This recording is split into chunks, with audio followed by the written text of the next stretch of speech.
ওই হিজরতের রাতে যা ইবাদতের নেকি হয়েছে তাম পৃথিবীর মানুষের নেকি যদি এক পাল্লাই দেওয়া হয় রে আবু বকর, তোমার ওই একটা রাতে ইবাদতের নেকির পাল্লা ভারী হয়ে যাবে।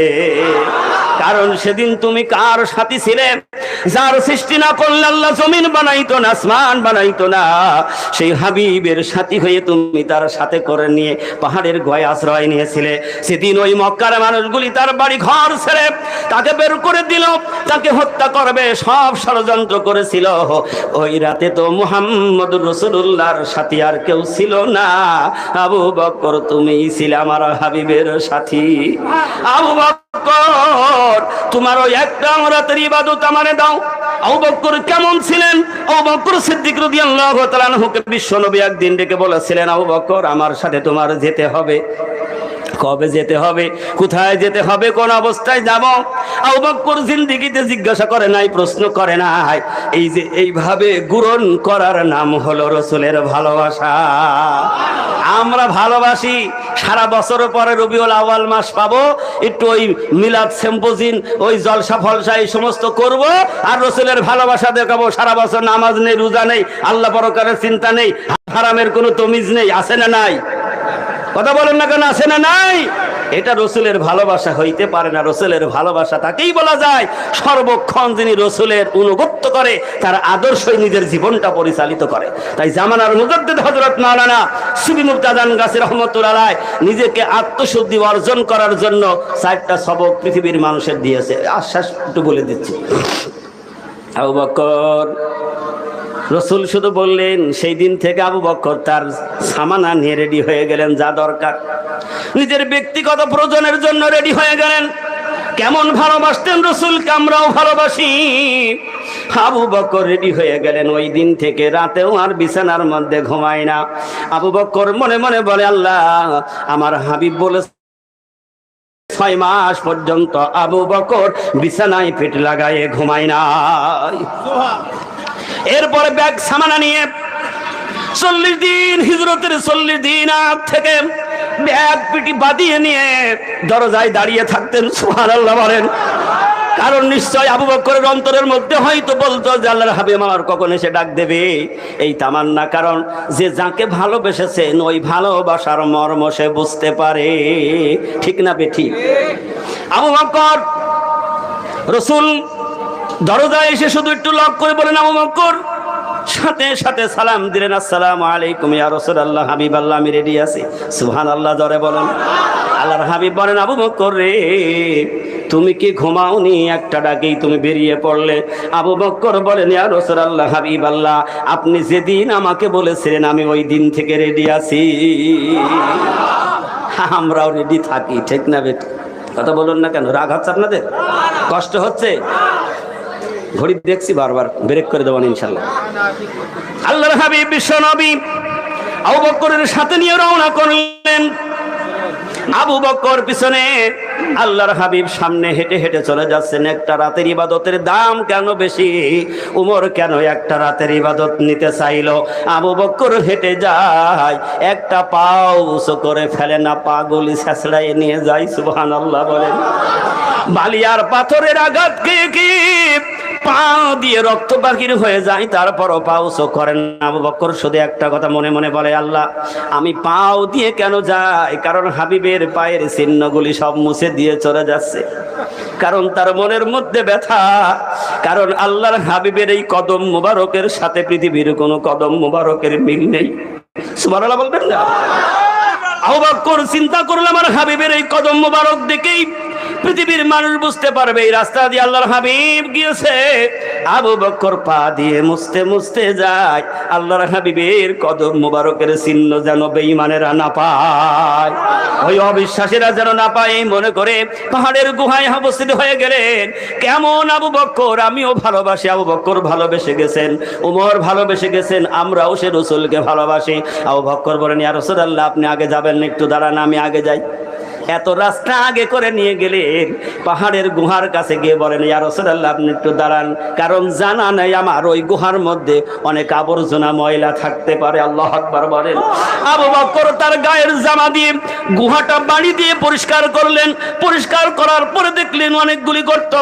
গর্তগুলি আবু বকর নিজের পাগড়ি মুবারক ছিঁড়ে ছিঁড়ে বন্ধ করলেন। পাগড়ি শেষ হয়ে গেলে একটা গর্ত বাকি আছে, কি দিয়ে বন্ধ করবেন নিয়ত করে নিলেন, আমি যখন বসবো আমার পাও দিয়ে গর্ত বন্ধ করে রাখবো, না জানি এই পাহাড়ের কোনো বিষধর বিশ্ব এসে আমার রাসূলকে আক্রমণ না করে। সুবহানাল্লাহ বলেন।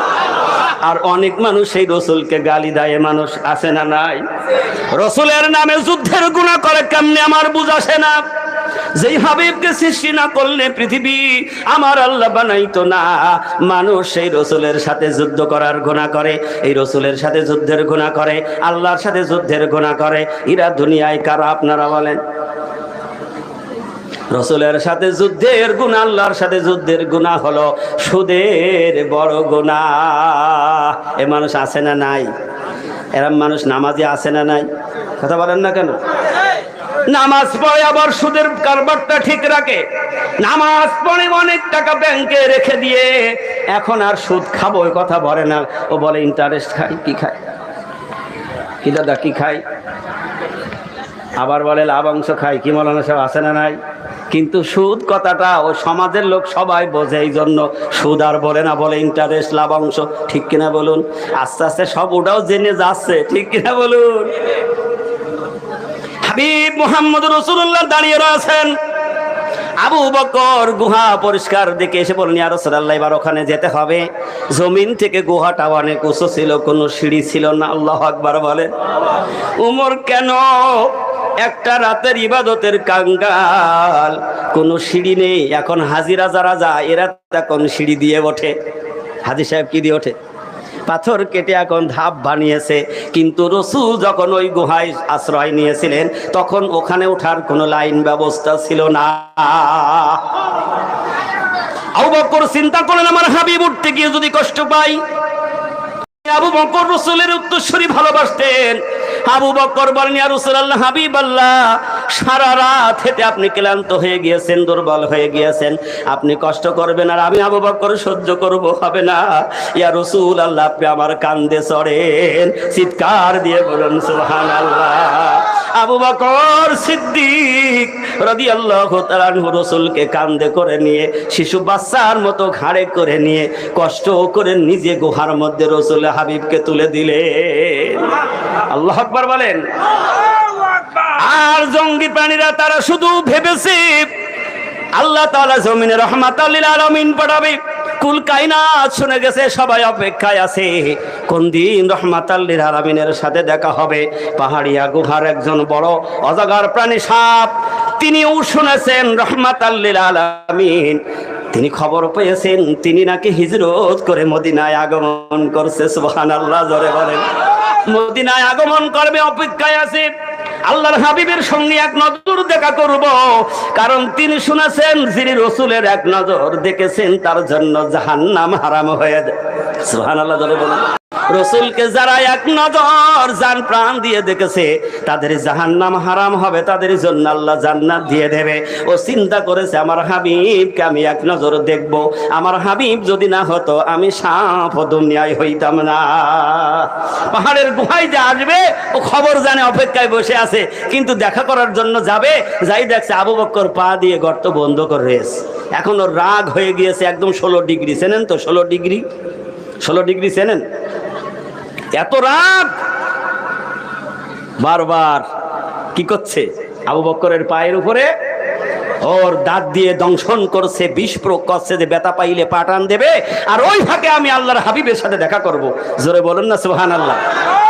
আবু বকর মরে গেল পা সরাবে? কথা বলেন না কেন?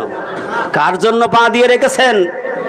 নিজের জীবনের মায়া করেনি, জানের মায়া করেনি, সম্পদের মায়া করেনি, বিবি বাল বাচ্চার মায়া তারা করেনি। তারা একমাত্র ভালোবেসেছেন হাবিব মুহাম্মদুর রাসূলুল্লাহ সাল্লাল্লাহু আলাইহি ওয়াসাল্লামকে। জোরে বলুন না সুবহানাল্লাহ। আবু বকর পা সরাই না,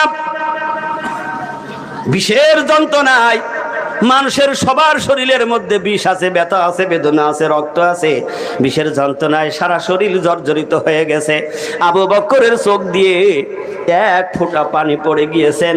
আর ওই অবস্থায় আখেরি জামানার পয়গম্বর বিশ্ব নবী আবু বকর সিদ্দিকের উরুর উপরে মাথা দিয়ে একটু আরাম ফরমাচ্ছিলেন। সুবহানাল্লাহ। এক ফোঁটা চোখের পানি যখন আল্লাহর হাবিবের মুখের উপরে পড়ে গেছে, আল্লাহর হাবিব ঘুমিয়েছিলেন, ঘুম ভেঙে গেল। তাকিয়ে দেখেন আবু বকরের চোখে পানি। রাসূল ডাক দিয়ে বলেন, আবু বকর রে, তোর চোখে পানি গেল, বাড়ির কথা মনে পড়ে গেছে নাকি রে আবু বকর? মা বাবার প্রতি মায়া লেগে গেছে নাকি? স্ত্রী পুত্রর কথা মনে পড়ে গেছে নাকি রে আবু বকর? কান্দিস কেন? আবু বকর কেঁদে কেঁদে বলেন, ইয়া রাসূলুল্লাহ, হাবিবাল্লাহ, যেদিন আমি আপনার কাছে কালেমা পড়েছি ওই দিন থেকে আমার মা বাবা, আমার স্ত্রী পুত্র, আমার সম্পদ, আমার বিবি, এমনকি ইয়া রাসূলুল্লাহ, ইয়া হাবিবাল্লাহ, আমার কলিজার চাইতে আমি আপনারে বেশি ভালোবাসি। ইয়া রাসূলুল্লাহ, আমি কান্দি না, কারণ বিষের যন্ত্রণায় চোখ দিয়ে একটু পানি পড়ে গেছে, সাপে আমারে বারবার দংশন করছে। সুবহানাল্লাহ, জোরে বলেন। আল্লাহর হাবিব বিশ্ব নবী মুহাম্মদুর রাসূলুল্লাহ সাল্লাল্লাহু আলাইহি ওয়াসাল্লাম বলে, আবু বকর পাঠান দে। সুবহানাল্লাহ, জোরে বলেন। আবু বকর পাঠান দিলেন। আল্লাহর হাবিব বিশ্ব নবী তার মুখে একটু এক ফোঁটা লালা লাগিয়ে দিলেন, একটু থুতু মুবারক লাগিয়ে দিলেন। আবু বকর বলেন, এমন হয়ে গেল যেমন আগুনের উপরে পানি দিলে আগুন লেগে যায়। রাসূলের এই থুতু মুবারক আমার পায়ে লাগানোর সাথে সাথে আমার সারা শরীরের বিষগুলি সব পানি হয়ে গেছে। চিৎকার দিয়ে বলুন সুবহানাল্লাহ। সেই হাবিবে মুহাম্মদুর রাসূলুল্লাহ সাল্লাল্লাহু আলাইহি ওয়াসাল্লামের পেট মুবারকে পাথর বাঁধা, রুবিজের সংস্পর্শের এক টুকরো পাথর, যেই পাথরে কালেমা পড়েছিলেন রাসূলের ইশারায়, আবু জেহেলের হাতের মধ্যে কালেমা পড়েছিলেন, সেই আনমোল রতন বর্তমান জামানায় পীরে সিলসিলায় আমানত হিসাবে আমার মুর্শিদের দরবারে সুরক্ষিত আছে। এই জন্য এই দরবারটা হলো খুব দামি দরবার। সুবহানাল্লাহ বলবেন না?